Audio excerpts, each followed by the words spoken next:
no podríamos decir que no estamos sufriendo el ajuste de los trabajadores, sería equivocado. Cualquiera de estos acuerdos sigue estando por detrás de la inflación, y en ese sentido implican, digamos, en términos de la capacidad de compra, de la capacidad de llegar a fin de mes de una familia obrera, una reducción salarial. Sin embargo, no es una reducción salarial en los términos que lo había lanzado el gobierno ni en los términos que lo exigían muchas cámaras empresariales, y en ese sentido son una señal de una crisis que sigue abierta. Ustedes van a ver digamos, una muestra de esta dificultad, de esta contradicción, por ejemplo, en el paro que tuvo que convocar la semana pasada uno de los sindicalistas más alcahuetes que hay en el país, que es Caló, el secretario general de la Unión Obrera Metalúrgica. Y quizás a alguno le haya llamado la atención que se haya decretado un paro nacional de 24 horas en la rama siderúrgica la semana pasada, siendo que es un gremio que ha dejado pasar sus paritarias con un acuerdo muy miserable sin llamar ni a una movilización, y en general, como ustedes saben, Caló es el secretario general de la CGT oficialista. Bueno, se están dando despidos y suspensiones a roletes, hay 1000 suspendidos en la Peugeot de Caseros, que está dentro de su gremio, que es la UOM. No se le ha escuchado decir nada al respecto. Llama la atención que se decida hacer un paro nacional en la mitad del esto. Bueno, sucede que en una de las varias señales que tenemos estos días de que hay sectores patronales que están abusando de ir a una nueva devaluación, que no se conforman con la que vivimos a principio de año, ni siquiera con los 12 pesos del dólar blue que tuvimos esta semana, están aguijoneando una devaluación mayor. Techint, en particular, que encabeza el sector siderúrgico del país, se está negando a aplicar el acuerdo al que llegó la UOM con las distintas cámaras empresariales, que es un acuerdo del 26%, relativamente bajo. O sea que no se trata solo del problema de su capacidad de pagar, lo que no está en duda, esos sectores que siguen amasando grandes ingresos, sino que es una presión política y es un planteo de proceder a una mayor devaluación.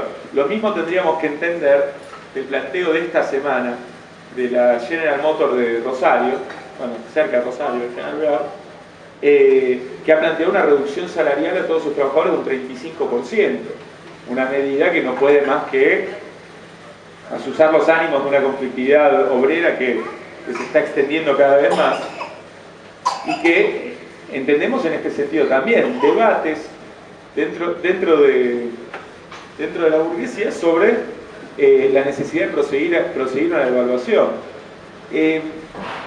Las contradicciones que se están desarrollando alrededor del gobierno son enormes.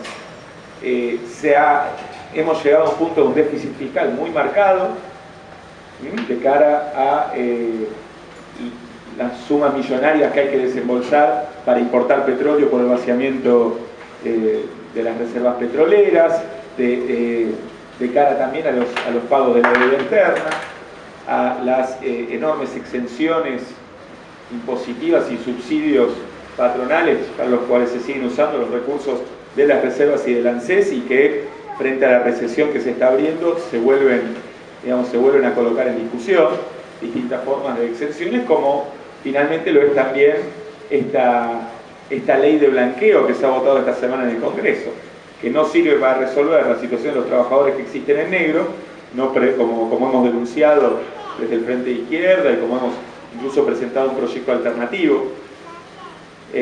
Nuestro proyecto que planteaba que los trabajadores ahí donde estuvieran en negro pudieran denunciarlo en el Ministerio de Trabajo, se pudieran proteger de esa forma de cualquier despido y se los blanqueara. Entonces se resuelve la situación de que el trabajador está en negro. El proyecto solo sirve como exenciones para las patronales ahí donde contraten un trabajador nuevo. O sea que en un momento de recesión industrial, lo único que este proyecto abriría es que ahí donde se despida aparte del personal que se tenga contratado y se puedan contratar algunos nuevos, se ahorren los gastos de los aportes patronales. No significa un avance en los términos de ese tercio de trabajadores fuera, digamos, de los convenios de trabajo que existen en el país. Pero bueno, retomando un poquito el hilo, estamos en el octavo mes de recesión industrial, de caída del Producto Bruto Industrial del país. Estamos en una franca crisis del comercio exterior, un choque comercial como el que se está viendo con Brasil, en el cual la devaluación que se ha llevado adelante no ha dado lugar, digamos, a un crecimiento en la exportación de alimentos y demás, sino que se mantiene un clima de choque, de conflicto comercial entre los supuestos socios de una integración latinoamericana con la UNASUR. Vemos de verdad un enfrentamiento cada vez más fuerte entre las distintas burguesías latinoamericanas, en particular la argentina y brasilera, y esto se nota ¿dónde en particular? En la industria automotriz. Que ustedes saben, es un complejo de ensamblaje de coches.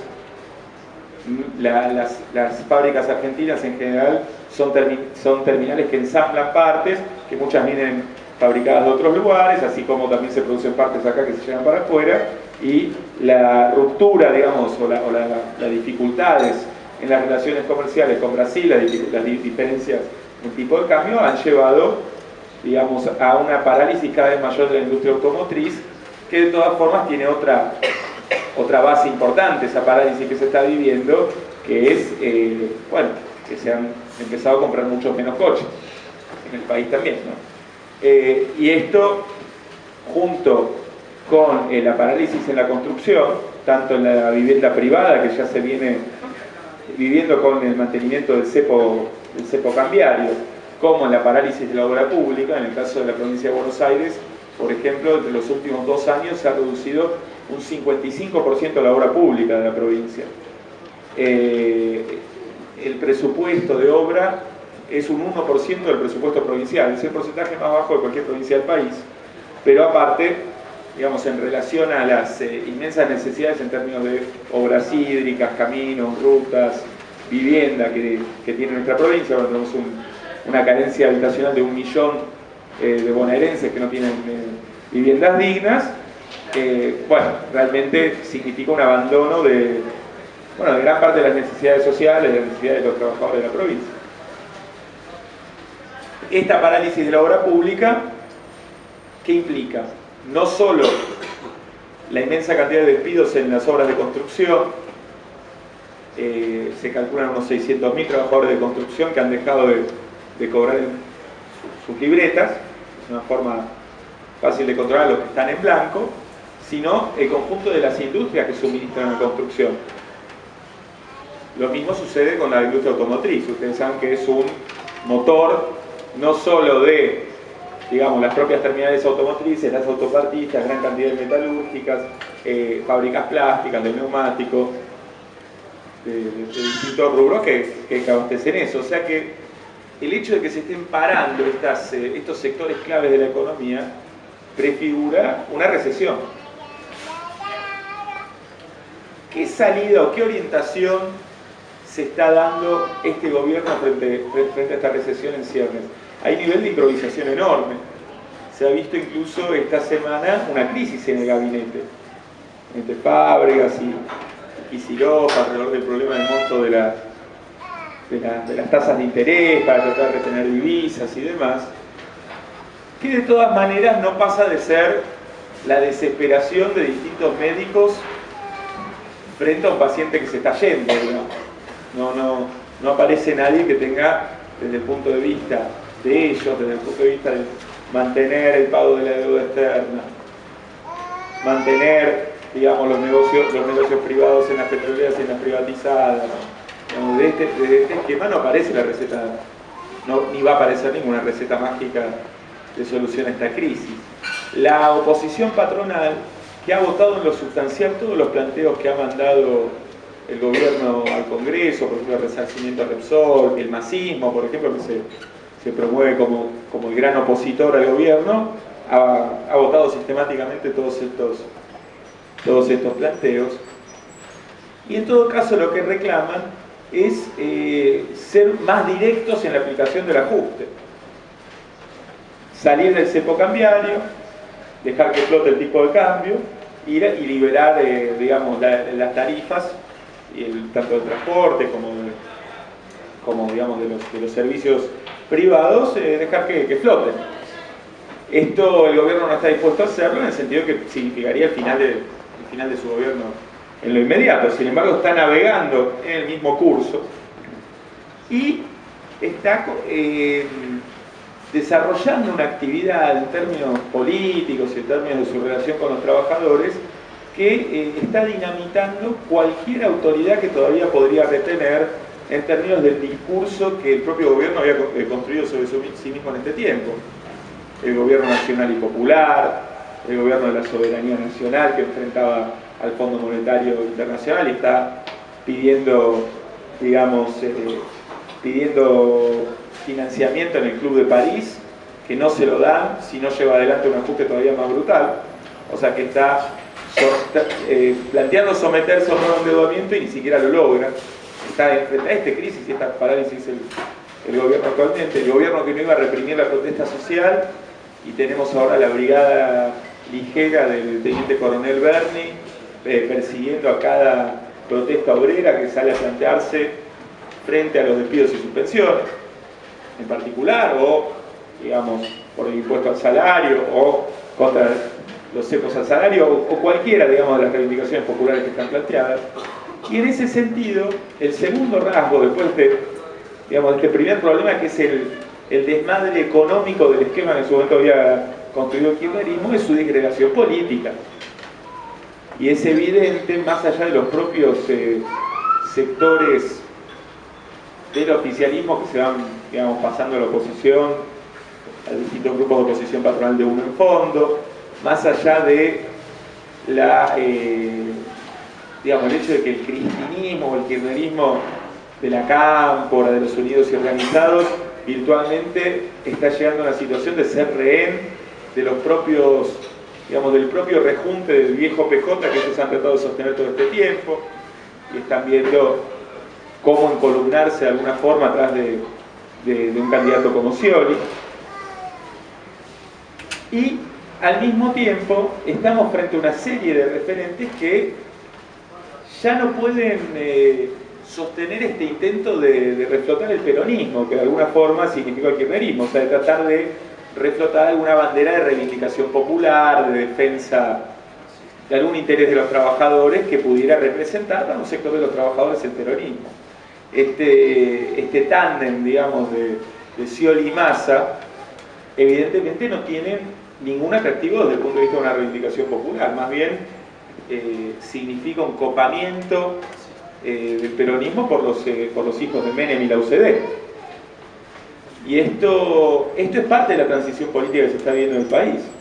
Al mismo tiempo, y esto tiene que ver con el impacto que tiene la crisis capitalista, hay que decirlo, porque no se trata solo de algo que sucede, sino que los políticos y los partidos que tienen por programa la defensa del orden establecido, cuando llegan los momentos de crisis dicen, bueno, no hay espacio para la demagogia, no hay espacio para, digamos, para darse ningún lujo, tenemos que ir al rescate de nuestro orden social.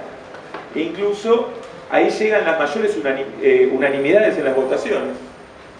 Fíjense, estas votaciones en el Congreso que decíamos, que polarizan contra unos pequeños votos en contra, en particular contra los diputados nacionales que han colocado al frente de izquierda, que han condenado todo esto. Sin embargo, esa polarización todavía incipiente, no podemos hablar de una polarización política en el país entre el frente de izquierda y los partidos del régimen, de alguna manera se va desarrollando. Hay una derechización muy marcada de todos ellos. Si uno viera las encuestas como una foto y no viviera en el país, digamos, no sintiera lo que sienten sus docentes, su juventud, los trabajadores que reaccionan frente a esta situación, y por ejemplo solo viera las encuestas que presentan los diarios de los domingos de los candidatos presidenciales, uno dijera, bueno, está Massa, está Scioli, está Macri, están Cobos y Wiener, estamos frente a un país que se derechiza profundamente. Esa sería la foto, ¿no? daría esa impresión. Al mismo tiempo, claro, porque la centroizquierda, gente que en algún momento habló de reivindicaciones también nacionales, como Pino Solanas, en sus discursos sobre el petróleo, el ferrocarril, o el Partido Socialista, todos ellos están en un bloque, en principio con los radicales, y en discusión si lo incluyen o no a Macri. O algunos que dicen que no incluirlo a Macri, pero tener un acuerdo de ir en segunda vuelta con Macri. Bueno, está esa discusión, este Frente Amplio une, lo cual implica también un poco cerrar la persiana para todo un sector que se reclamó del progresismo y que difícilmente, digamos, en un remedio de una nueva alianza partidaria de la devaluación monetaria, partidaria de un brutal ajuste, partidaria de la liberación de tarifas y discutiendo un bloque con Macri, pueda presentarle, incluso al que más ganas tuviera de creérsela, que eso sería, digamos, una variante progresista del país. Han dejado esas banderas. Y en ese sentido, en ese sentido se da el desarrollo del Frente de Izquierda. Y le damos una importancia al Frente de Izquierda no por hacernos un autobombo, que sería negativo.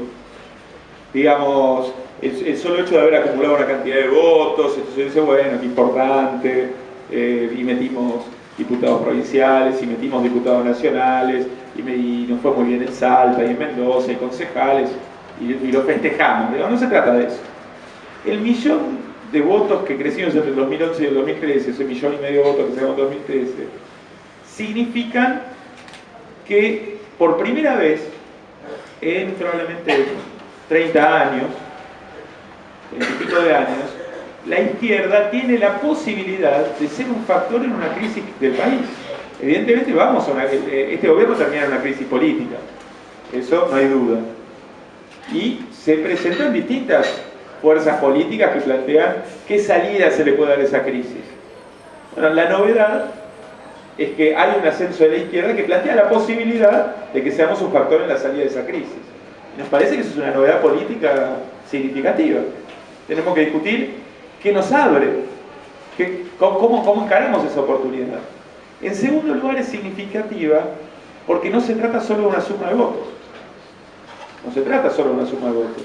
Ese desplazamiento político que se vivió en las elecciones, finalmente 1 millón de votos que habrán ido a fuerzas patronales diversas y gran parte de ellos al gobierno, se trasladaron a la izquierda. Trabajadores que tradicionalmente votaban al peronismo se animaron a aprobar un voto a la izquierda. Entonces la pregunta que nos tenemos que hacer es, ¿ese desplazamiento político en la realidad se verifica o solo existe, digamos, cuando llega el domingo el que se va al cuarto oscuro? Porque entonces tendría una característica relativamente estéril. O sea, hay que esperar al 2015 para ver qué pasa, pero mientras tanto no pasa nada. Y no se verifica eso. Por ejemplo, en la provincia de Buenos Aires, hablábamos hace un rato de la huelga docente, dio cuenta no solo de un desarrollo, digamos, de la izquierda que ya había recuperado seccionales, de los subtebas, sino de un clima más general de la docencia. Hay que decir que la docencia hace probablemente 5 años, 4 o 5 años, había un sector amplio que apoyaba rabiosamente al gobierno. Esa misma docencia pedía la cabeza de los funcionarios de Scioli.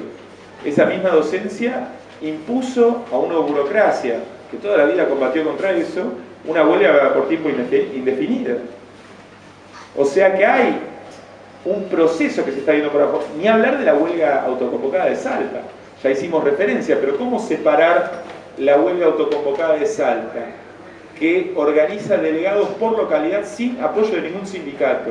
Doblega a un gobierno que pretende ilegalizar la huelga, que es una campaña macartista. Logra sostener más de 60 días el paro del hecho de que el Partido Obrero sacó el 30% de la capital de Salta. No lo podríamos diferenciar. Hay un proceso político que se está viviendo. Y cada vez pesan menos en la medida que no dan respuesta a ninguno de los problemas que están planteados. En ese sentido, las iniciativas que han tomado valen solo cuando impulsan la reivindicación de los trabajadores, y como ellos no quieren impulsar la reivindicación de los trabajadores, se corren rápidamente la escena. Tienen 2 ejemplos claros: Baradel con la huelga docente bonaerense, que se lo veía incómodo, casi como si alguien se lo hubiera llevado de rehén a punta de pistola al frente de esa huelga. Uno lo veía en las entrevistas, yendo contra su propio gobierno, atacado por los periodistas, que decían, bueno, estoy acá, hay una huelga definida, ¿qué quieren que haga? Pero no tengo margen para otra cosa, porque ni siquiera es una propuesta salarial el gobierno que yo defiendo. Y estaba ahí, y bueno, claramente no está dispuesto a desarrollar eso. En cuanto se pudo cerrar un acuerdo, se fue corriendo. Ahora, como hay todo un movimiento abajo por la infraestructura escolar, por los comedores, porque los salarios que él acordó son bajísimos, es el acuerdo que impuso, bueno, nuevamente ha salido de los medios a tratar de ponerse al frente y componer algo, pero es completamente deducido. Él no puede construir a una autoridad sobre la orientación que tiene de defender este gobierno y al mismo tiempo darle respuesta a las necesidades de los docentes. No se puede. Lo mismo pasó con el paro del 10 de abril. Ahí los tienen a Moyano y Barrio Nuevo. Son dos dirigentes completamente desprestigiados. Al mismo tiempo, al convocar un paro contra el impuesto al salario, contra los topes salariales, pues se paró todo el país. Lógicamente la izquierda, y en esto nos dimos maña, con acciones propias, garantizando el paro no solo en los sindicatos que ellos conducen, con voceros propios, expresamos nuestra desconfianza en Moyano y Barrio Nuevo y sobre todo la denuncia de aquellos que están trabajando para la candidatura de Massa, para otros, digamos, voceros de la derecha y de la interna del peronismo, no iban a darle ninguna continuidad a este plan de lucha. Entonces digo, este paro lo vamos a hacer, pero ya denunciamos, digamos, que esto es contrario a la propia estrategia de ellos. Quieren hacer un paro para liberar un poquito de la presión que se está juntando en el movimiento obrero y darlo por cancelado. Bueno, dicho y hecho. Después hicieron una marcha por la inseguridad, que fue completamente intrascendente, como lo fue también la movilización convocada por Michel y de autobombo de su CTA. No le han dado una continuidad a los paros, esta burocracia sindical opositora. Entonces se ve su desprestigio, su falta de autoridad en el movimiento obrero, tiene que ver con su atadura a los partidos patronales y su negativa sistemática a llevar adelante los reclamos de los trabajadores. Por eso crecen las agrupaciones y las comisiones internas combativas, por eso se desarrollan al calor de toda una transición política hacia la izquierda. Entonces, en este marco,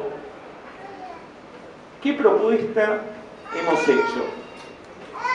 En primer lugar, tomando nota de que todas estas fuerzas patronales están en una carrera loca a instalar candidatos. Pareciera que vamos a votar el mes que viene. Y sin embargo, este año no hay elecciones. En principio, no hay elecciones este año. En un sentido, colocar candidatos para la elección del año que viene es una forma de todo un sector de la burguesía decir lo siguiente: decir, mira, nosotros no estamos con este gobierno, pero queremos que haga el trabajo sucio, veremos si puede llegar al año que viene, y en todo caso preparamos nuestro recambio para el año que viene.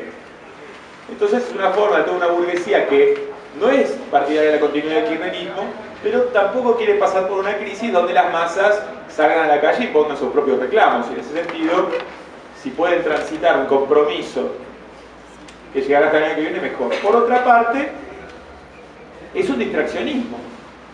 Y esto, bueno, ha sido toda la vida así.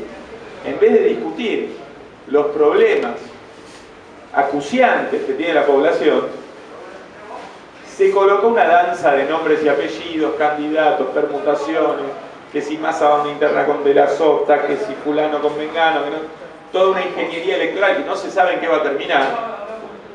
Urribarri, el otro, gente que nunca le vimos la cara. Y se trata de con esto confundir, colocar, digamos, tratar de desviar la energía del descontento social, de los reclamos, de los problemas que efectivamente necesitamos resolver, digamos, a un eventual recambio político el año que viene. Y bueno, y después habrá que dar una luna de miel al gobierno nuevo a ver qué pasa, esperar un año más. Bueno, más o menos con eso mantener la rueda andando. Se conoce el mecanismo, digamos, de esta falsa representación, digamos, de la democracia capitalista. ¿Qué es lo que hemos planteado entonces frente a esto? No la preparación para el año que viene de nuevas candidaturas del Frente de Izquierda, que cuando llegarán seguramente, digamos, vamos a dar esa pelea, como le hemos dado siempre, como un terreno más. Aparte hay que decir que ya hay encuestas que están midiéndonos, que habla mejor que Altamira, el candidato en un 4, en un 6%, o sea, manteniendo o incrementando la votación que ya tuvimos en el 2013, pero nos parece que sumarnos a una campaña de este tipo efectivamente sería distraccionista desde el punto de vista de los intereses de los trabajadores hoy. No es el punto por donde pensamos arrancar. Pensamos que estos desplazamientos políticos que se están viviendo en la juventud, entre los trabajadores, son el punto en el que hay que concentrarse, que hay que reagrupar, que hay que juntar voluntades, que hay que movilizar a cientos o a miles de trabajadores que podamos interesar en un planteo de transformación. Y en ese sentido, hemos hecho público un planteo de un congreso del movimiento obrero y la izquierda, que trate de impulsar esa unión entre los trabajadores y la izquierda revolucionaria, que es una novedad en el país. Nosotros en la elección de Salta del año pasado, esta que ganamos en la capital de la provincia y casi empatamos en la provincia, terminamos con un llamado que mantenemos a trabajadores que han votado toda la vida el peronismo a animarse a saltar el cerco, a venir y poner a prueba a la izquierda. Y bueno, ese 30% en la capital de Salta, seguramente muchos vienen del peronismo, pero también, por ejemplo, el CITRAIC, que es un gremio independiente de la construcción, que se ha sumado al Partido Obrero de la Coordinadora Sindical Clasista. Quizás algunos de ustedes hayan visto el discurso del 1 de mayo de Raquel Blas, la secretaria general de los estatales de Mendoza, que hace un balance de su propia historia como dirigente sindical, que ha reivindicado al peronismo, a variantes de la centroizquierda, y ha dicho, bueno, esas banderas que nosotros buscamos en el 17 de octubre, en esta instancia y la otra, hoy las reivindicamos con el Frente de Izquierda, y lo ha anunciado públicamente siendo, digamos, la dirigente de uno de los principales gremios de Mendoza. Cada día estamos peleando por esa tendencia que vemos que existe a hacer la carne. Entonces, en ese sentido, proponemos esto no solo como un esfuerzo del Partido Obrero, sino que lo hacemos extensivo a los distintos partidos que integran el Frente de Izquierda, otros que puedan ser interesados por este planteo, a dirigentes del movimiento obrero, de luchas contra la impunidad, de luchas por la vivienda, de luchas de la mujer, estudiantiles, que tomen esta convocatoria en sus manos y en el curso de este año podamos hacer un congreso que le dé una participación política y elabore también, digamos, la lucha por nuestras reivindicaciones a miles de trabajadores que están con estas inquietudes, no a los que ya son activistas o ya están vinculados a una militancia, digamos, de la izquierda, sino a los miles que vemos, digamos, con un interés potencial en hacer una experiencia nueva. Y nos parece que esta tarea es central. El folleto digamos, de los desafíos de una transición histórica de Altamira sirve para resumir este análisis y este planteo. De lo que se trata para el Partido Obrero hoy es de recorrer el país, y en esto consiste esta campaña que estamos haciendo, colocando este punto en discusión y llamando a conseguir pronunciamientos de trabajadores de base, de referentes, de gente que es significativa en su lugar por las luchas que ha llevado adelante, y poder juntarnos todos y convocar un reagrupamiento de este tipo, un congreso de este tipo en este año. Esta es una tarea inmediata que nos hemos colocado. Sobre el problema parlamentario, algunas cosas, para no desairar la presentación que hizo Ismael, de que íbamos a comentar varios de los proyectos que hemos presentado y la dinámica de nuestra intervención en el Congreso y en la legislatura.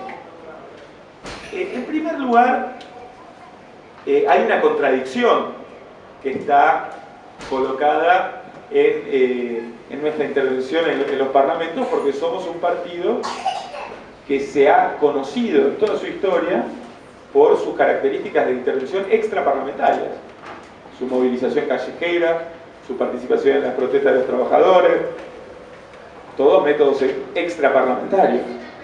La legislatura de Salta está en este momento discutiendo la expulsión del principal dirigente del Partido Obrero de Salta. Y vamos a hacer una campaña, todos ustedes van a estar llamados a participar, porque va a necesitar una participación y una movilización general en defensa de que no lo logren expulsar a Claudio del Pla de la legislatura salteña. Pero ¿saben por qué lo quieren expulsar? por ser un vocero de la huelga docente salteña, por salir y retirarse de las sesiones a dirigirse a los trabajadores, a los docentes que estaban movilizados en la puerta y denunciar en muchos casos que estaban planteando los representantes de la burguesía dentro de esa legislatura.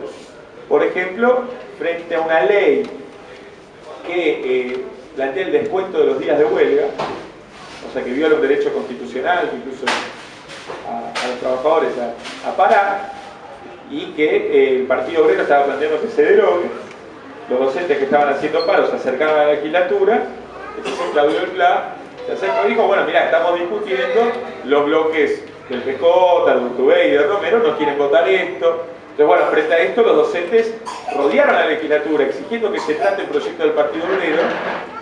¿Y qué respuesta ha dado Urtubey? Echémoslo a Claudio del Pla de la legislatura. Dice, no puede ser que un diputado esté ahí con los trabajadores que están movilizados. Nosotros le echaríamos a Claudio del Pla si no estuviera ahí. Lógicamente, a él ni se le ocurre no estar. Pero, ¿se entiende? Nosotros vamos, nos proponemos a representar los reclamos de los trabajadores. El día que los trabajadores están movilizados de a miles, ustedes tienen que saber que ha habido, por ejemplo, el día que Urtubey legalizó la huelga, se movilizaron 13.000 docentes. Lo cual para Salta es proporcionalmente mucho más que los 50.000 docentes bonaerenses que a nosotros nos conmovieron en La Plata, que es un montón, pero para la población que tiene Salta, 13.000 es más, es una pueblada. Entonces, si hay una pueblada de los docentes salteños y el representante del Partido Obrero no está ahí, tendríamos un gran problema. No solo estábamos, jugamos un rol en orientar la huelga y nuestros legisladores eran voceros de esto. Bueno, por esto nos están persiguiendo. Sin embargo, eso que está haciendo Claudio del Pla, Pablo López como diputado nacional por Salta, nuestras bancadas allí, para nosotros es la función que tienen. Aparte, sin ligarnos a la movilización de los trabajadores, no tendría ninguna fuerza nuestra posibilidad de intervención. Porque justamente la intervención revolucionaria en un parlamento, ¿en qué consiste? En agotar las expectativas con el régimen y su partido. Llevar a los trabajadores que están por sus reclamos ahí, mostrarles lo que está sucediendo. Poner de manifiesto la oposición entre los trabajadores, sus partidos y los que defienden al régimen. Esto es lo que se está poniendo en manifiesto en esta intervención. Entonces, en ese sentido, la intervención del Partido Obrero en esta huelga que ha tenido un triunfo en Salta y la persecución que pretende dirigir el Partido Justicialista, Urtubey, en conjunto con el Partido Obrero, son el modelo de nuestra intervención parlamentaria.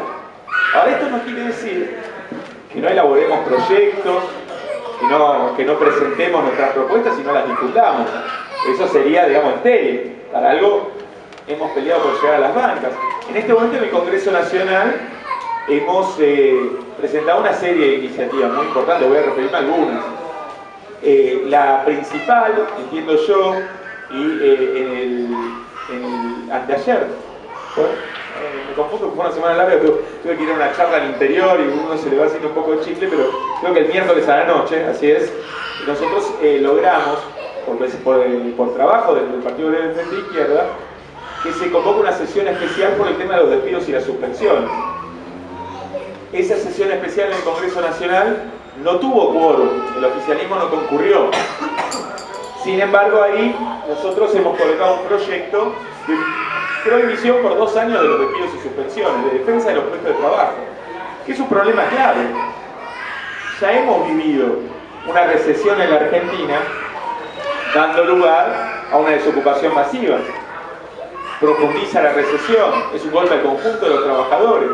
Se logra el efecto que siempre hemos denunciado los socialistas, de que no solo se queda sin sustento una familia, sino que presiona contra el salario del conjunto de los trabajadores. Se los tiene de rehenes a los trabajadores mediante la desocupación masiva durante una recesión económica. ¿Cómo golpeamos esto? Si las empresas dicen que no pueden pagar, que se abren los libros de su contabilidad, que se hagan puntos. Vamos a ver si pueden o no pueden pagar, si pueden recortar otros aspectos que no sean, digamos, el sustento de los trabajadores que tienen empleados. Y como medida de emergencia de protección, que se suspendan. Hemos planteado también la abolición del impuesto al salario, de la famosa 4ª categoría del impuesto a las ganancias, en su momento apareció para, digamos, poder cobrarle impuestos a la derivación de utilidades de empresas que se dieran por la forma de, del salario de los gerentes o, digamos, de los empleados jerárquicos, que muchas veces hasta son accionistas de la empresa, y que sin embargo hoy en día, paritaria tras paritaria, esto se refuerza por el problema del valor nominal de los salarios, ¿no? Que los salarios crezcan, pero numéricamente parece mucho más, tienen más números, no más capacidad de compra, y eso hace que haya maestras, barrenderos, pagando impuesto a las ganancias. Es un contrasentido total. Y es una bandera de movilización, como lo han llevado adelante los plenarios de PATE, como en el día de hoy están movilizados los trabajadores del lugar de Madrid, en todo el país. Es un factor, digamos, de expropiación de los sueldos de los trabajadores que nosotros rechazamos. Incluso no nos parece que la salida de fondos sea solamente elevar un poquitito el mínimo no imponible, que es la medida que el gobierno viene tomando y que hace que cada nuevo ajuste salarial los trabajadores vuelvan a quedar atrapados. De verdad, acá somos partidarios directamente de sacar esa categoría, con la excepción de, digamos, bueno, de esto que mencionábamos antes, el personal jerárquico, aquellos que tienen un mando en la empresa y que muchas veces tienen sueldos de una proporción completamente distinta, digamos, a los empleados. Ahora, lo que hace el trabajador asalariado, cumpliendo tareas de producción, cumpliendo tareas de administración, puede ser que quede completamente exento de un impuesto a las ganancias. Por otra parte, estamos llenos de otros impuestos, al consumo, a la vivienda y demás, con los cuales, digamos, de verdad el financiamiento del Estado argentino está recortado básicamente sobre los trabajadores. En primer lugar. En segundo lugar, rechazamos a los que nos dicen de dónde va a salir la plata. Porque, por ejemplo, cuando se trata de resarcir a Repsol, los 6.000 millones que fueron para Repsol, ninguna de las bancadas dijo de dónde va a salir la plata. Bueno, hay que pagarle a Repsol. Nosotros quedamos en minoría, se votó el pago a Repsol. Cuando se trata del 82% móvil de los jubilados, que está por ley, ustedes saben que se están colapsando los edificios donde están, digamos, las demandas de los jubilados. Ahí dicen, no hay plata. Discutamos la viabilidad de esto. Nosotros rechazamos esto. De la misma forma, el impuesto a la ganancia de los trabajadores no corresponde. Podemos discutir impuestos extraordinarios sobre las grandes ganancias, podemos discutir el problema de que la gran propiedad rural, por ejemplo, está evaluada menos de 10 veces de lo que sale. Hay de dónde sacar plata. Pero no aceptamos, en el punto de discutir, el punto concreto de que no le saquen impuestos a los trabajadores, ¿de dónde va a salir? Que se vote. Que se vote. Y, bueno, apostamos a poner en pie un movimiento de lucha que se vincula a estos proyectos que estamos planteando en el Congreso Nacional. Otro de los proyectos importantes es la ley de desprocesamiento de todos los luchadores. A lo largo de estos años se han juntado más de 6.000 causas penales contra participantes de protestas sindicales, estudiantiles, de campesinos en defensa de sus tierras, bueno, luchas juveniles de todo tipo. O sea que hay jueces que hacen algo que está expresamente prohibido por la ley, incluso por la Constitución, que plantea el derecho a manifestarse y sin embargo dice no, está haciendo coacción agravada, o está en una asociación ilícita, o está con este otro punto del Código Penal. Y esto es una metodología tan sistemática que hay 6.000 procesados. En ese sentido llevamos una ley de desprocesamiento. Y bueno, ustedes conocen los casos, los petroleros de las Heras, los compañeros de la Dirección General de Escuelas de La Plata, que han hecho una huelga en su momento contra el ajuste de Scioli y de Lucía y tienen una causa por coacción agravada, por plantear la firma de un acta durante una huelga de que no despidan a sus compañeros contratados ni hagan una reducción salarial.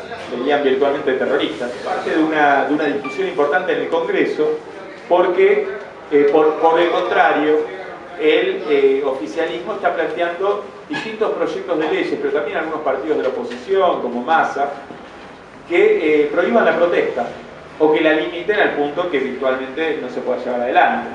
Entonces, en los proyectos de los diputados Juncker y Conti, que es importante, los menciono el nombre porque serían, en teoría, las espadas del progresismo, a la gente que viene de la JP, ¿no? Los nacionalistas. Y ellos que plantean que las manifestaciones que no se avisen en una dependencia oficial y sean autorizadas con 2 días de anticipación, no están autorizadas, y en caso de no estar autorizadas, se puede usar la fuerza pública contra ellos. En otro de los proyectos que dice que mandan un mediador, que si ese mediador en 2 horas, digamos, no logra que se levante la protesta, se usa la fuerza pública. O sea que estamos frente a un proyecto que prohíbe la protesta pública. Porque si en 2 horas se resolvía el problema, probablemente la gente no se manifestaría. Bueno, si se resuelve, bárbaro. Pero si no se resuelve, ¿qué pasa? No hay derecho a manifestarse. O sea que es una prohibición de la protesta. Y el proyecto de Diana Conti tiene digamos, un agregado particular, un cinismo particular, porque plantea un canje, como los rehenes, plantea un canje, porque dice, amnistiamos a los procesados y al mismo tiempo metemos la regulación contra las protestas a futuro.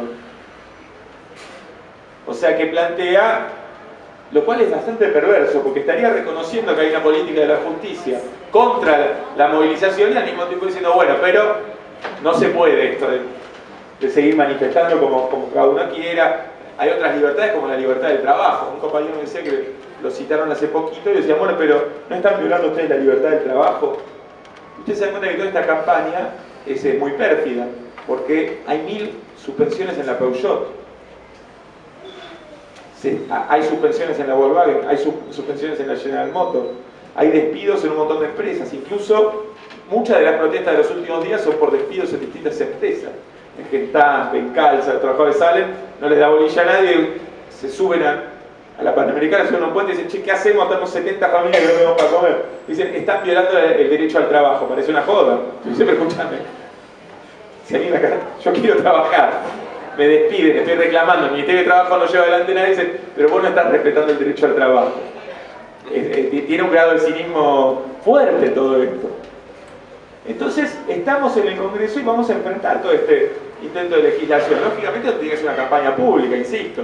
No es porque, digamos, el Frente de Izquierda haya metido 3 diputados nacionales y dicen, bueno, listo, van a ir, van a decir un discurso, van a votar en contra, no, ya está. No, entonces esto tiene que ser una pelea donde los trabajadores, la sociedad, la juventud de todo el país tiene que enfrentar este intento. Por un lado, establecer una distracción, establecer un debate falso, una cortina de humo. En vez de discutir la inflación que erosiona los salarios, el impuesto al salario que se sigue descontando, los despidos y las suspensiones que están progresivamente cuestionando la fuente de laburo, se quiere discutir si se puede o no protestar.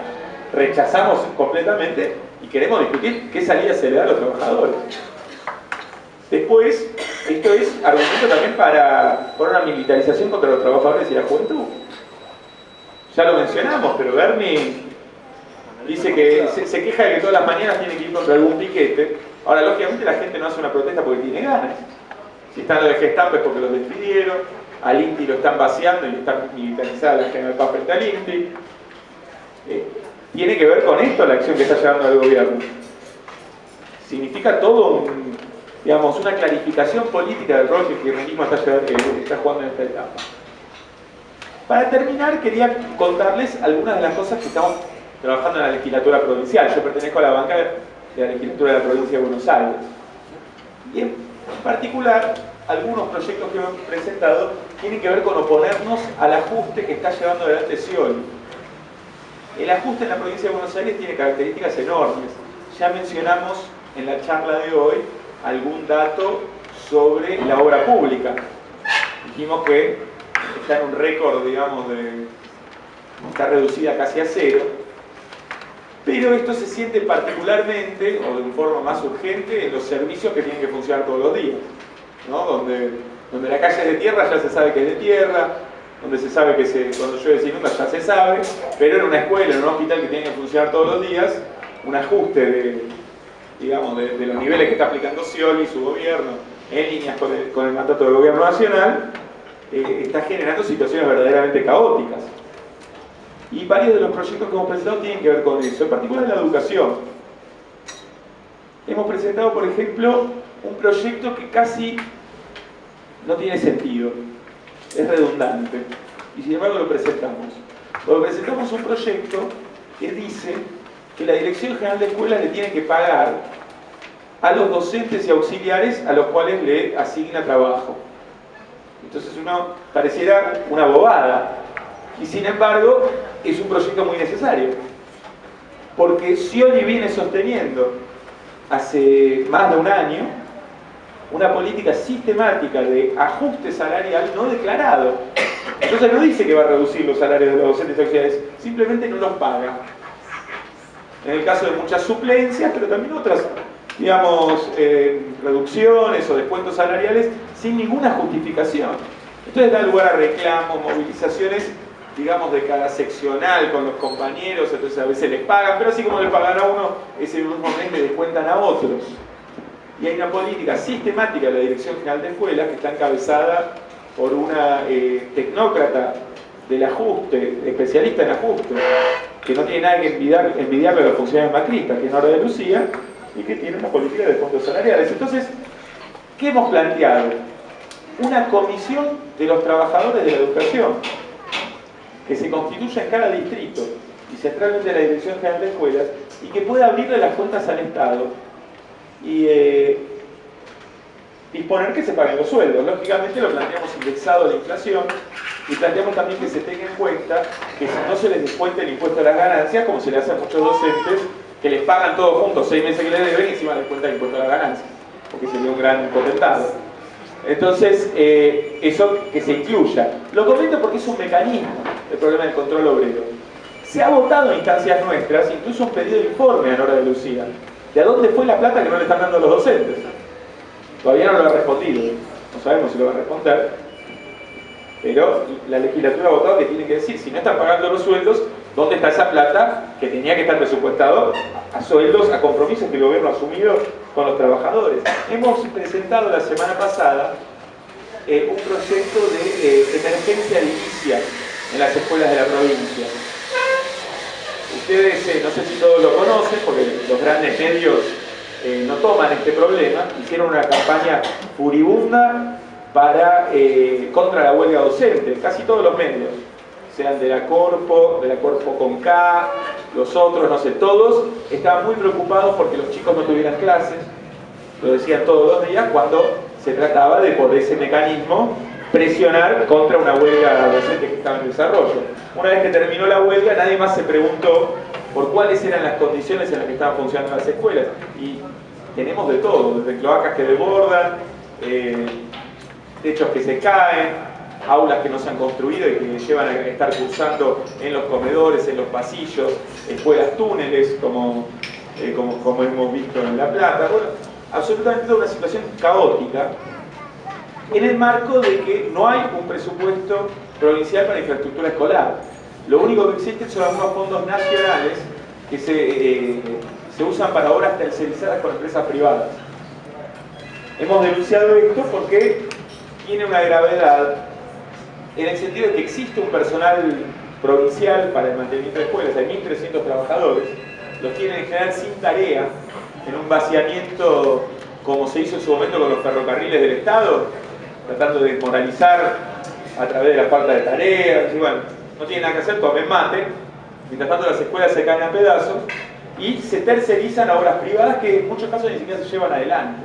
Nos tocó, hicimos una recorrida por distintas escuelas con problemas edilicios para un poco buscar los fundamentos de este proyecto de ley que presentamos, y nos encontramos con cosas impresionantes. En la escuela 65 de La Plata, una que me quedó particularmente grabada, se había desplomado el cielo raso, por suerte, un día que había paro de auxiliares y no estaban los chicos, después de que se había ya contratado una obra para resolver eso. La habían asignado, la habían licitado a una empresa privada, la empresa cobró 250.000 pesos, pero nunca había hecho el trabajo y bueno, se colapsó el cielo raso. Como lo reclamaron los padres, los docentes, los alumnos, vino el personal de mantenimiento que pidió poder trabajar. Estar sin tareas, nosotros podemos arreglar la escuela. Y la arreglaron por 10.000 pesos. O sea que hay una sobrefacturación enorme. Comento la anécdota, no por una cuestión de hacer, digamos, lanatismo, Telenoche investiga, denuncias de corrupción como casos aislados, sino para mostrar por qué nosotros rechazamos estar con escuelas que se caen a pedazos, y lo mismo vale para hospitales, bajo el argumento de que no hay plata. Es mentira que no hay plata, que abran las cuentas, vamos a ver si no hay plata. Por lo pronto, los fondos que gira Nación se los comen en tercerizaciones truchas. Le pagan sueldos todos los meses a trabajadores a los que se les niegan darle tarea porque quieren ir cerrando esa sección que antes construía las escuelas desde cero. Le giran fondos educativos a los municipios que desaparecen sistemáticamente en cada municipio. No hay rendiciones sobre el año 2013, no se sabe cuándo van a girar los fondos educativos del 2014 y municipio por municipio hay denuncias terribles. No sé si acá en San Isidro los compañeros han averiguado el problema, me hacen que sí. También es un escándalo como en todos lados, pero hace poco, por ejemplo, hubo un allanamiento policial de las oficinas del intendente de San Pedro, a donde si tenía las rendiciones de la plata de los fondos educativos, hay escándalos por todos lados con esto, desaparece la plata que se gira para arreglar las escuelas. Entonces, nosotros rechazamos que nos digan que no hay un mando. Las escuelas están cayendo a pedazos, que se vote la emergencia de edilicia. Y la comunidad educativa, nuestra propuesta, ¿no? De verdad, proponemos lo que hasta cierto punto se hace, pero se hace donde la movilización lo lleva adelante. Nosotros lo proponemos para toda la provincia, que se formen comisiones de padres, alumnos, docentes, presenten un relevamiento, alrededor de ese relevamiento se haga el plan de obras, y ese plan de obras reciba todas las distintas partidas que ahora están dilapidando sin ser responsables frente a nadie todos estos distintos organismos nacionales, provinciales y municipales. Que se concentren todos esos fondos en un plan de obras bajo control de la comunidad educativa. Entonces podremos llevar adelante las prioridades más urgentes y demás, que se desprendan del relevamiento de las propias organizaciones, de los docentes, de los auxiliares, de los estudiantes y los padres. Esta es la lógica del conjunto de nuestros proyectos. Podría enumerar otros, no la quiero hacer larga. El boleto educativo gratuito, para hacerle frente al enorme tarifazo del transporte que cuestiona el acceso a la educación pública, no solo, digamos, de los alumnos primarios y secundarios, que estamos planteando que sean incluidos, así como los docentes y otros trabajadores de la educación, sino también de los trabajadores, de los estudiantes universitarios, que en muchos casos incluso tienen que recorrer una distancia mayor y que los enormes incrementos en el transporte automotor a principio de año han colocado en crisis la cursada, por ejemplo en la Universidad de Luján, en la Universidad de La Plata, pero también seguramente en otras de la zona norte, lo que es de Campana, me imagino, o otros lugares donde se tienen que recorrer grandes distancias y que uno tiene que pagar 30, 40 pesos por día para ir a estudiar. Aparte de todo lo otro, se complica muchísimo. No hay un acceso real a la educación pública para los trabajadores precarizados, como una parte de la juventud, para los hijos de los trabajadores. Entonces planteamos una campaña por un boleto educativo gratuito que la estamos discutiendo con los sindicatos combativos de la docencia, con las federaciones y los centros estudiantiles, y hemos lanzado una campaña para juntar 100.000 firmas en apoyo al planteo del boleto educativo gratuito, para presentarlas en la legislatura provincial y armar una campaña de movilización en este sentido. Bueno, digo, trato de redondear en esto. Evidentemente hay otros planteos que también hemos llevado adelante contra la persecución a los trabajadores de alta educación, que hemos comentado el caso, en apoyo de las distintas luchas en curso, pero creo que lo que importa sobre todo es señalar un método, no la expectativa de que habiendo votado un diputado de izquierda va a ir y va a ser, sino que nuestras bancas tratan de dar una expresión política y un centro movilizador a las inquietudes y a los reclamos de los trabajadores más en general. Tratar de concretarlos, dar un punto donde golpear todos juntos. Vamos por la aprobación efectivamente de esos proyectos, queremos lograrlos, son proyectos concretos, y al mismo tiempo queremos en el curso de esa movilización poner de manifiesto, detrás de toda la cháchara, cuál es la política real de los bloques que hoy dominan la legislatura, que por otra parte todos le votaron el presupuesto de ajustación, cosa que no la dijimos, el masismo, el radicalismo, el FAP, todos ellos acompañaron el presupuesto que hoy coloca un descalabro a la provincia de Buenos Aires, y en ese sentido, ¿cómo ponemos de manifiesto a través de, digamos, la verborragia de los distintos candidatos, de los distintos políticos patronales, y que los trabajadores, que la juventud pueden hacer una experiencia, pueden poner a prueba, digamos, una nueva alternativa política, una alternativa socialista, una alternativa de clase. Entonces, bueno, esta es un poquitito la experiencia que estamos haciendo, la convocatoria al Congreso del Movimiento Obrero de la Izquierda, y si les parece, redondeo acá la intervención y abrimos el debate. Muchas gracias.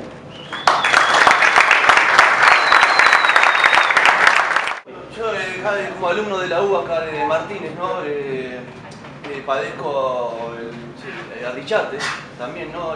La gente de la CIDE, ¿qué proponen sobre esta persona ahí que yo no la quiero? Porque él dice que soy un problema y nosotros decimos que él es un problema.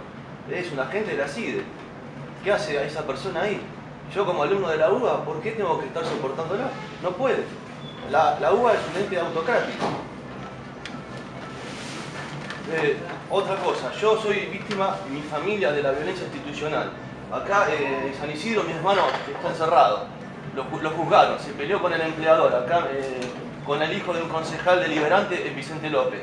7 años, tentativa de homicidio, amenaza calificada, más una violación de un perimetral. Todo mentira. La cámara no me la bajaron nunca. Así que hoy en la mañana sufrí un apriete. Fui a la fiscalía. La fiscalía me dijo que ella me envió a la brigada. La brigada, el oficio no me lo presentó. Dieron otro nombre, la tengo filmada. Ayer a la noche, cuando vine de una reunión, 5 patrulleros me intervinieron en la esquina de mi casa. Me golpearon. Estoy dando varios frentes de lucha. Crítica social, denuncia. Pose desde Hay que Democracia está acá en San Isidro. No lo queremos más. También él dice que nosotros somos un problema, nosotros decimos que él es un problema.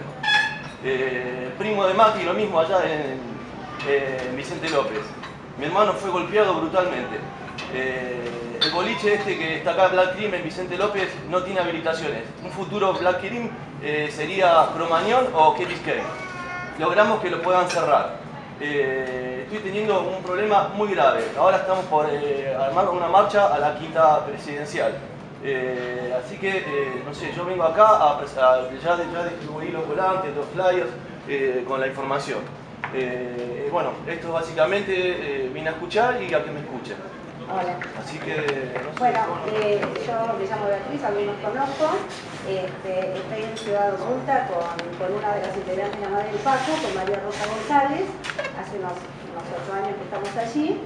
Y el tema, digamos, la problemática que nosotros tenemos es los chicos que se drogan, que eso ya es archiconocido. Pero, bueno, los chicos se drogan porque es la consecuencia de la pobreza, de la marginación, de la guita que se llevan de acá a otros lugares y dejan a esa gente absolutamente desprotegida, ¿no? O sea, eso ya lo conocemos, está muy explicitado. El tema que nos agobia a nosotros es el tema de las causas judiciales que se les arman a estas mujeres que son luchadoras sociales, porque acá hay un enfrentamiento obviamente con el poder político judicial, el poder, digamos, todos los poderes del Estado, estatales y no estatales, que son en cierta manera los que encubren el tema de las drogas, ¿no? Y entonces estas personas les llaman causas penales. Nosotros tenemos actualmente el hijo de Rosa con una causa penal que se la armaron con un tiroteo de la policía, con un chico que tiene instalado en su cuerpo digamos, la bala, el arma de la policía, y no logramos que la justicia pueda intervenir y sacar para poder digamos, llevar un análisis de esto y culpar a la policía, que es la responsable de esto. El hijo de Rosa está preso por eso, no se pudo lograr que la gente pudiera servir de testigo, ¿no? Y detrás de todo esto, además de esta problemática, de los cuales la mayoría de estos chicos están en cana, porque los casos están llenos de hielo. Y yo no lo digo de forma despectiva, lo digo por la situación de hay que hablar con los nombres que realmente tienen. Pero está lleno, la gran mayoría con causas verdaderamente de robo de celulares, que no es para las adicciones, para pagarse sus adicciones. Pero lo más escabroso de todo esto es que el servicio penitenciario recibe el aporte del cada prisionero. 9.000 pesos, algo así, ¿no? Sí. Algo así, 9.000 mangos. No tienen colchones, no tienen agua colchones, potable. no tienen agua, no tienen que morfarse, no les lleva la gente que son sus parientes, esa gente muere de hambre. Comen una vez por día, O sea, tienen que elegir a la mañana o a la y noche. te digo más todavía, si vas a las 6 de la mañana, de 6 a la autopista, ahí vas a ver los chicos durmiendo, los hijos de los presos, que son pequeñitos, durmiendo para poder ingresar a las 10 de la mañana, que te dan unos cuantos numeritos para que vos ingreses la bolsa con la comida para los presos. Y además, como si eso fuera poco, la CEDONAR tiene contratos con los sectores estos de servicios para los adictos. Servicios para los adictos, digo, las granjas para los adictos. Es un blef tremendamente grande, un negociado que creo que lo hace la CEDONAR con estas personas inescrupulosas, porque nosotros internamos a los chicos allí. Y realmente es un sistema presidiario que no logramos que nadie se haya recuperado. O sea, todos los que han ingresado allí están presos, y los que no están presos están muertos. Entonces, esto te lo manifiesto porque realmente es una catarsis, porque eso ya lo conocen ustedes, ya lo sabemos, es archiconocido. Pero otra de las cosas que también me viene digamos, de algo que vos dijiste, es el tema de lo que es, digamos, el tema de las caídas gubernamentales, de los cambios de gobierno, de los procesos económicos, de los Rodrigazos, del Turcazo, de todos los gobiernos que vinieron hasta ahora. Es siempre cortadito con la misma tijera. Yo mi desvelo, ¿no? ¿Qué vamos a hacer con la izquierda, con una proyección a futuro, ¿no? Con estos sistemas que ya sabemos que hay un sistema por el cual hay que luchar y que te tumba cualquier gobierno. ¿No? Y yo digo, ¿qué va a hacer la izquierda a futuro cuando tengamos que pagar la deuda externa? Que es absolutamente impagable y que parte de la sociedad argentina está sumida en la pobreza por esto, ¿no? Y eso es lo que me quita el sueño. Para todos los compañeros y todos los que se hayan acercado a esta charla, de que podemos desarrollar para la semana, para las siguientes semanas, las semanas próximas, una campaña, darnos lugar a recorrer escuelas, a recorrer los terciarios, a recorrer todos los institutos educativos que estén pasando por esta situación, justamente para lograr una fuerte organización y luchar. Digamos, podemos hacer un petitorio, ver de qué manera, e incluso sería óptimo traccionar una posible movilización al Consejo Escolar de San Isidro, que nos ningunea, nos da la espalda, ya lo conocemos muy bien los docentes, esta situación, y creo que es importante que como partido en general y todos los que estamos aquí tomemos conciencia de esta situación, que acá en San Isidro, Guilla la describió muy bien en términos generales, pero que acá en San Isidro los que laburamos en las escuelas o estudiamos en las escuelas del distrito, lo sentimos muy carnalmente todos los días, así que creo que es una buena oportunidad para desarrollar esta campaña, llevar a todas las escuelas este material que está muy bueno y justamente explicar el problema político que se desarrolla detrás de esta problemática tremenda que es la infraestructura. Así que creo que luego podemos discutir, ver cómo lo desarrollamos, pero a través de un petitorio, un volante particular del PO de San Isidro, pero para recorrer las escuelas y fundamentalmente recaer en esto que dijo Guille, organizarnos para salir a luchar. Política de la educación, hay un plan FINES que para acceder al plan FINES y estudiar el plan FINES te obligan a afiliarte a la cámpora, porque si no, no podés estar dentro del plan FINES. Y lo otro es pedir a ver si ustedes desde las bancas pueden modificar la ley hay una ley, no me acuerdo, no me sale el nombre, hay un periodista tucumano que están tratando de acusar de que está haciendo el periodista de Santiago del Estero que era ley antiterrorista. Claro, y en Tucumán ahora salió otro, también estaban hablando esta mañana que hay otro periodista que lo están acusando de antiterrorista, de terrorista por hablar en contra del gobierno. Pero bueno, era eso. Voy a hacer una pregunta sobre dos cuestiones, ¿no? Yo soy docente también, delegado de una de las escuelas, y básicamente sobre dos cosas. El compañero ha hablado del plan FINES, que junto con el COAS y el Mejoras es una flexibilización porque a los docentes se les paga en negro. En el tema de mejoras, bueno, es algo así como discrecional del director, a quién se lo da o quién no, ¿sí?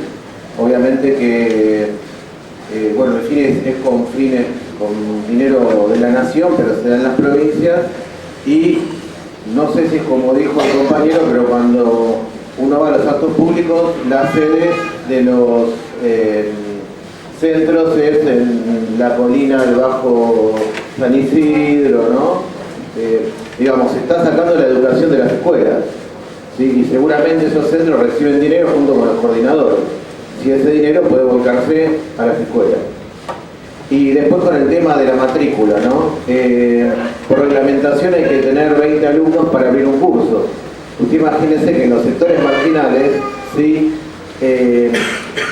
No puede contarse por alumno si abro o no un curso, porque específicamente sería ideal tener un curso con pocos chicos, porque son chicos marginales y con problemas y con un capital cultural que se les hace difícil acceder a ciertos conocimientos. Es mucho mejor trabajar con menos que con más, ¿sí? Si desde la legislatura puede revertirse esta situación, ¿está? Y después lo que dijo usted del clima que hay, lo vivimos con las elecciones de delegados, que en el distrito la línea de Balaguer, la Celeste, se negaban a decir los delegados que eran candidatos de la Celeste. Y nosotros con afiches de delegados por la multicolor le arrebatamos las escuelas, ¿sí? De hecho, una de las conductoras de la Celeste que fue a mi escuela para romper el bloque anticeleste que es mi escuela, que es de la conducción de acá, sacó 3 votos, ¿sí?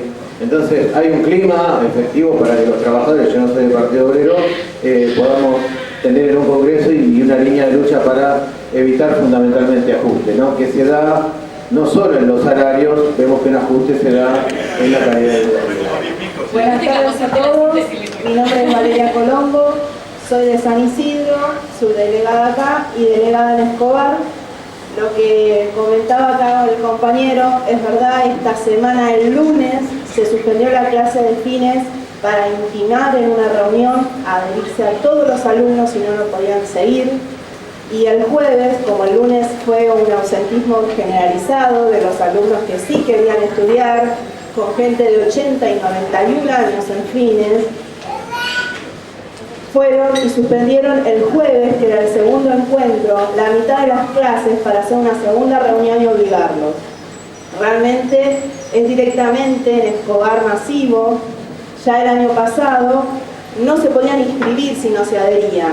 Y este año habían dicho de abrir 2 cursos, uno para la gente que quería adherirse a la cámpora y hacer activismo, y otro para no.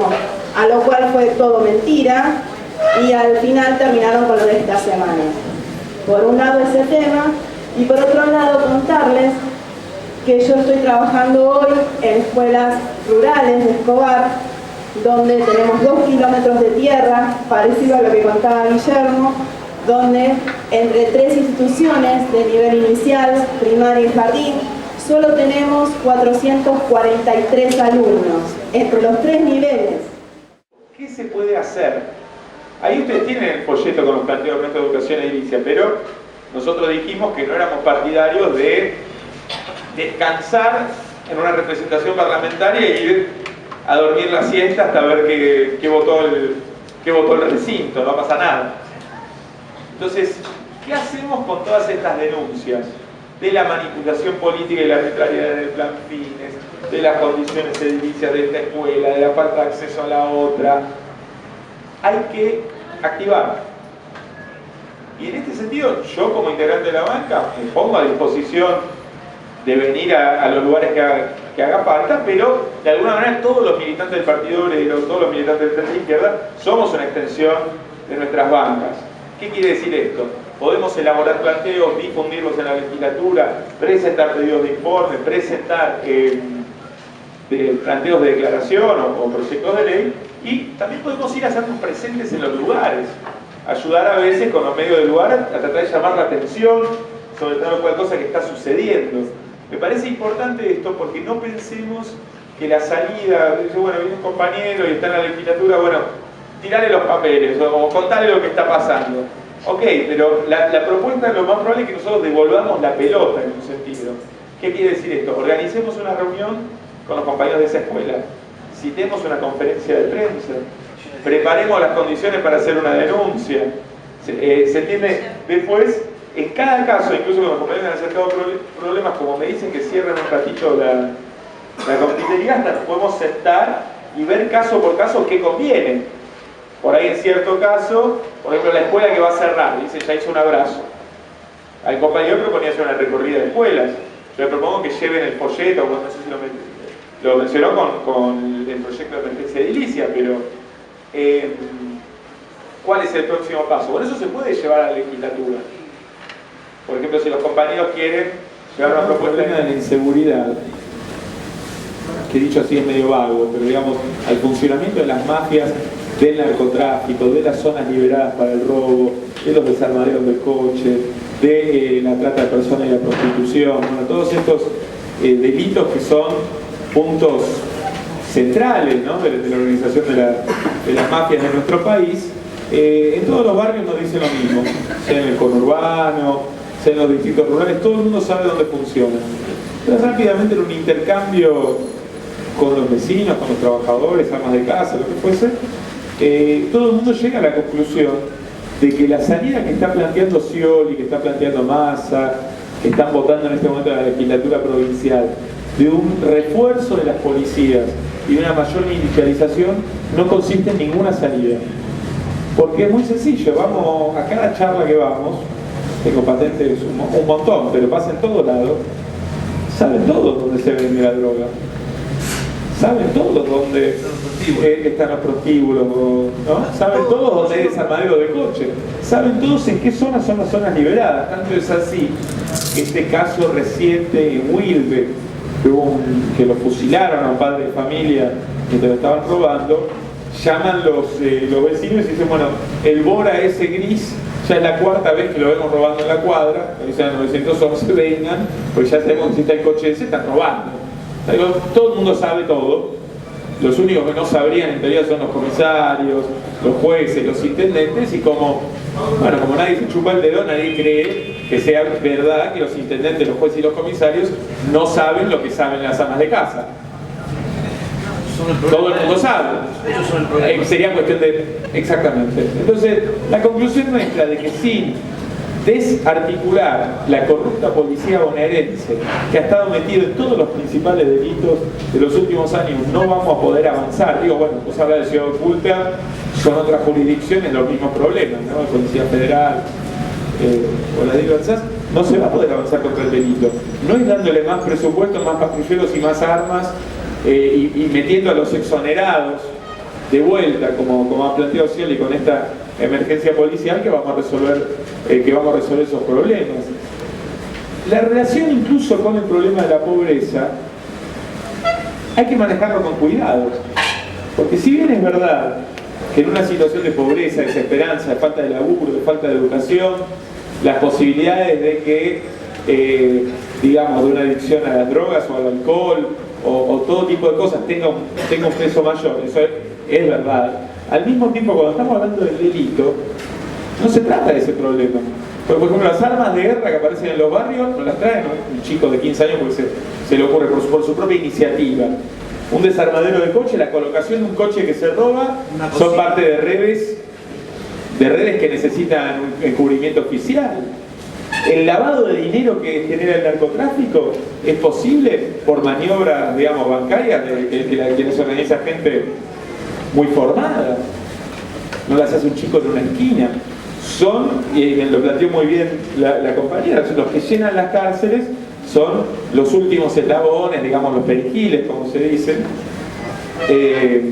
de las redes delictivas. Para terminar con las grandes mafias que se han ido instalando en el país, necesitamos ir en contra de ellos. Y bueno, en ese sentido, nosotros rechazamos y tenemos discusiones incluso dentro de la izquierda con quienes consideran que no podemos hablar de estos temas, que estaríamos, tenemos que decir, no, que como estamos opuestos a la policía y la denunciamos, al mismo tiempo tendríamos que no hablar de los problemas que sufren los trabajadores. Cuando uno dice no podemos ir a laburar, vamos con el bolsito a las 6 de la mañana, y nos encañonan, es un problema.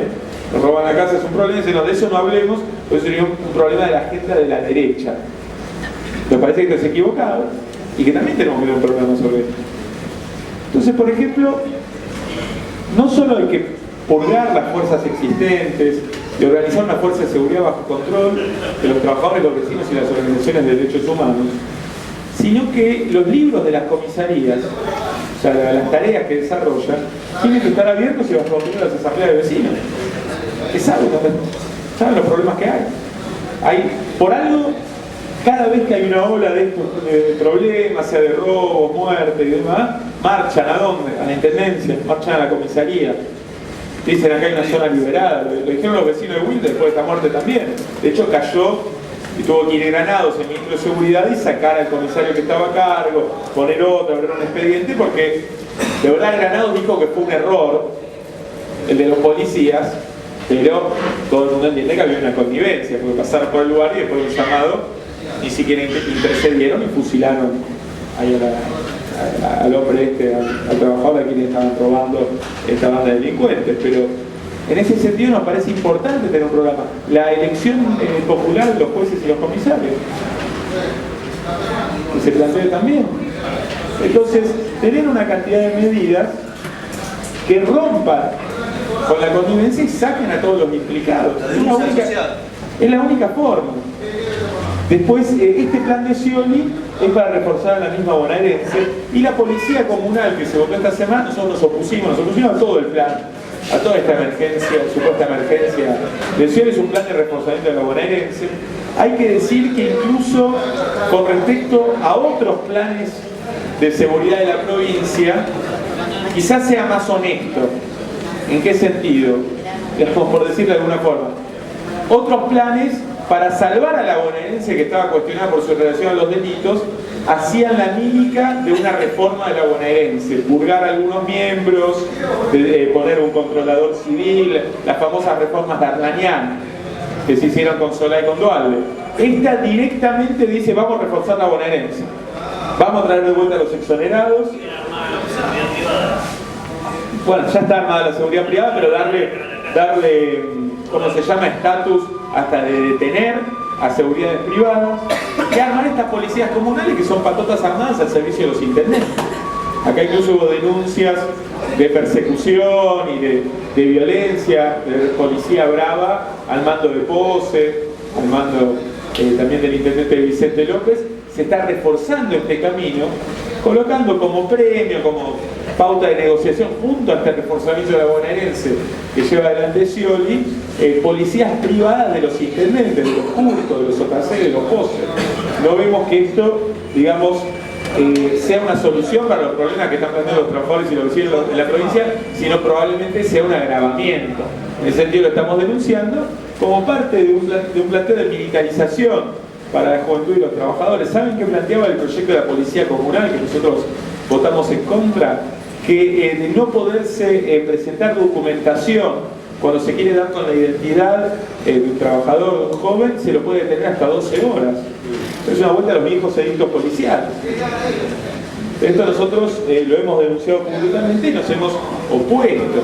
Y en ese sentido denunciamos, junto a los familiares de Julio López y los organismos de derechos humanos que vienen reclamando su aparición con vida, junto a los familiares de Luciano Arruga, que fue desaparecido por la bonaerense por no querer delinquir a servicio del comisario del destacamento de Lomas de Mirador en La Matanza, junto a todas las víctimas de gatillo fácil.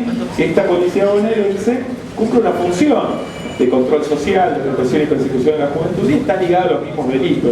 Por eso queremos terminar con ella y rechazamos terminantemente toda esta política. Lo quería comentar. Y lo otro que me dijo la señora de Bolívar, que me acuerdo de lo mismo que planteaba acá Beatriz, la falta total de un acceso del Estado a trabajadores sociales, psicólogos, profesionales de la salud, que enfrenten este problema de las adicciones que se ha agrandado tanto. No existe, digamos, en los hospitales públicos o en otras dependencias, un servicio. Acá ella denunciaba con mucho conocimiento del problema en los negocios privados, las granjas, estos establecimientos, Pero bueno, ¿cuál es la contracara? Estos son subsidiados estatalmente, no existe, digamos, del propio sistema de salud pública, e incluso lo que son los sectores de niñez, digamos los hogares y todos estos establecimientos que existen derivados mediante ONGs o otros armados, están en general siendo recortados y muchos se están cerrando.